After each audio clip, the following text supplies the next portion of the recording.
everyone, and welcome to How to Really Write Romance, presented by AichiYume, me. Now, greetings and welcome. My name is AichiYume, and despite my online persona, I am really a huge fan of romance. A lot of people who follow my work for a really long time tend to think that I'm not a huge fan of romance, mostly because I can be a really hard judge on it. But there's a reason for that. Here's the thing. Most romance just isn't written well, unfortunately. And that comes down to a myriad of factors. So today we're going to figure out how to write romance effectively. So how do you do it? You're in luck. I'm here to help. And I come at this from at least 15 years of fiction writing, close to 10 professional writing for various clients, and as a media critic of at least 5 years. So trust me, I have the receipts.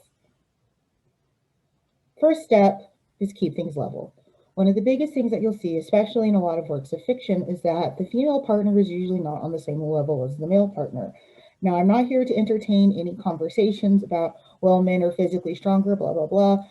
We're going to go ahead and just not pay attention to that right now. What I mean by level is that there's usually an inherent power imbalance. The female usually has a lot more to lose than the male, thus immediately making the romance feel kind of gross. Think about Beauty and the Beast, one of the most famous romances that everyone says that you should aspire to. Here's the thing. The Beast has relatively very little to lose. He's been a beast for all these years, and yes, while he'd like to not be a beast anymore, he still has a castle, his servants, and everything. Now, Belle, on the other hand, has a ton to lose, including her life. Her father had been captured by this monster. She's essentially a captive, despite what many bad faith readings will tell you.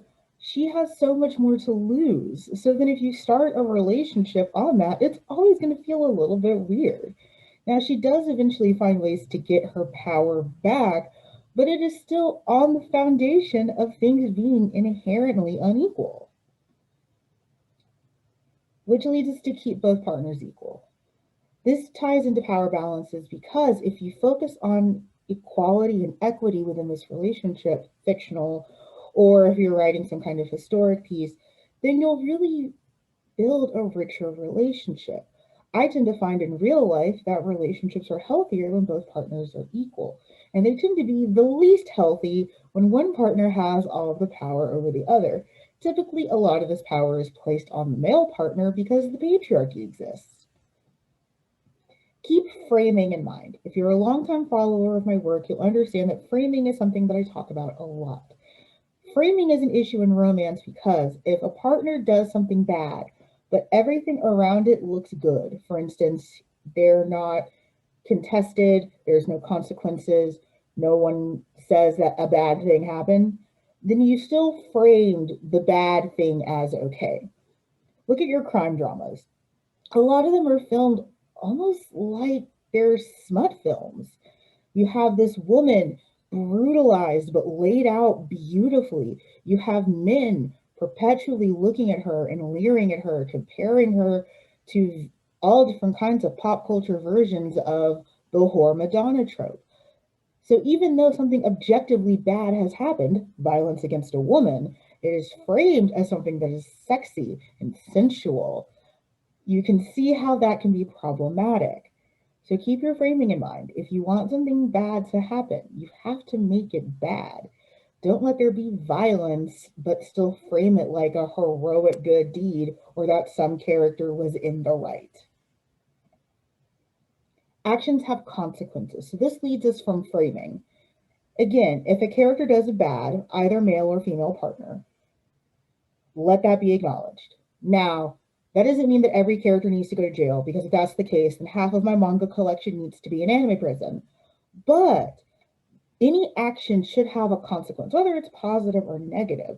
If a character goes out to do something in this relationship, that should have a consequence either on the relationship or to the world at large. Be mindful of bias and what message your work is sending. Now, bias is an uncomfortable thing because we all tend to think, especially as writers, that we don't have a lot of biases. The problem is that we do. So especially if you're writing things that may not necessarily be in your wheelhouse, which we'll touch on queer romance in just a little bit, like you really want to tackle an interracial relationship or something like that, keep in mind maybe why you want to do that if that is not within your lane. I'll say politely. Also think about what message your work is sending. I know for me being bisexual, a lot of bi romance is still very much written as well, the bi person needs to choose. They need to figure out what side of the equation that they're on, rather than just letting bi people exist.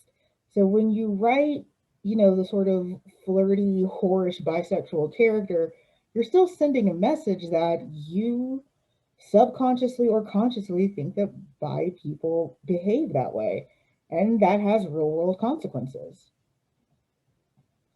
Be mindful that your work is representing the way real people live. That's the follow up from our last slide. So, as I mentioned with being bisexual, if you write your work as if your bi character is still kind of flighty and needs to choose a side, that is affecting the way people still view actual people. So, again, if you're writing a queer romance, a trans romance, a not within your lane romance, or even within your lane with your own biases, your work could stand to represent people. And that can, sometimes that pressure is a lot, but it's also very important to keep in mind. That way you're less likely to make silly mistakes. Now, how about queer romance?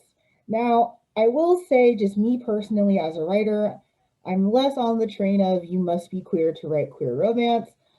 I think it certainly helps, but as a bisexual and as someone who is gender non-binary, I try my best to approach queer romance the way I'd approach anything else. Um, and I am using queer here because I personally have no offense to that word. If you do, I apologize, but I don't have any issue with the term. Research often and educate yourself on current terminology and lingo. Now, I am a part of the alphabet mafia. I am proudly LGBTQIA plus. I even had to think about it for a second. And there are sometimes conversations where even I don't know what word means. If you're using certain vernacular and terms that are very, very outdated, you actually can very much offend people. So be sure to educate yourself, research, and be sure that you're using the most up to date terminology possible. There's a bunch of resources out there.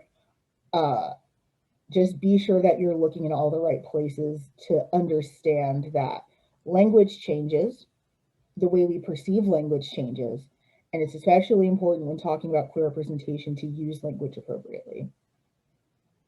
Be willing to accept valid criticism from those within the community. Now, this actually happened in a Discord server that I'm in where I was reading a fan fiction that happened to be smutty, gasp, and it was a scene between a cis male character and a trans male character. And it was just bad smut. It was horrible smut. The anatomy was all wrong. Everything was weird. And even though I'm not trans, I know enough people and I've done enough research to be able to raise a flag that that was wrong. I personally didn't communicate or provide any critique to that particular piece. I wish I had, I just didn't. But if someone from within that community has a valid criticism, listen to them. Again, they are the ones that stand to be affected by the representation that you thus produce. So if they're saying, hey, that's not really a word anyone uses anymore, or hey, that's not really how anything works, at least give them the decency to listen. Guys, I had a great time. This is by no means the entire conversation, but I am more than willing to engage with you guys and listen to you guys off this panel. These are all the places that you can find me. I'm very, very social. And if you'd like to hear continued and extended ramblings from me, I have two podcasts that I co host. Unfortunately, Required Reading is about literature, and the Yaoi Shelf is about what else? Yaoi. Thank you guys so much for being here. I'm so grateful. And see you guys in the next one.